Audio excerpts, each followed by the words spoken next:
How to fix eSIM no service issue on Android.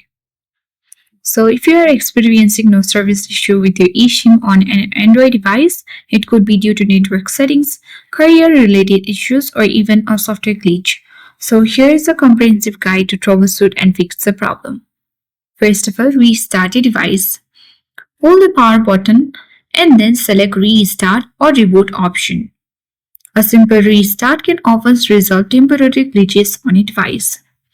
Second step is you need to ensure that you are in an area with good signal strength. So if you are in a weak coverage area, move to a different location and see if the signal improves.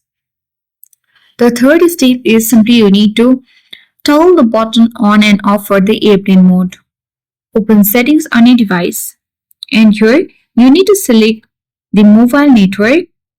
If you don't get here, you can easily open the connection and sharing and turn on airplane mode for a while and turn it off back.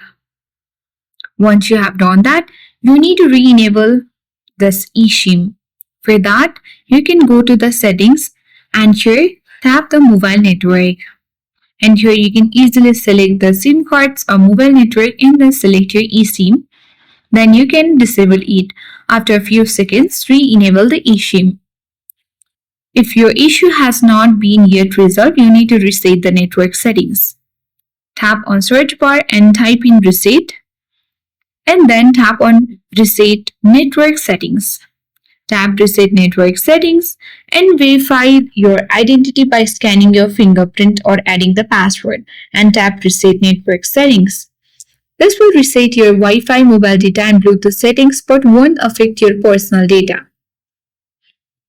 If none of this step works, then what you need to do is simply factory reset and then you need to take your device to an unauthorized or authorized repair center to diagnose the potential hardware issues. By following all the steps, you should be able to troubleshoot and fix the no service issue on your Android device eSIM. I hope this video worked. If you are new to our channel, hit the like button and subscribe. Thank you for watching and see you in the next video.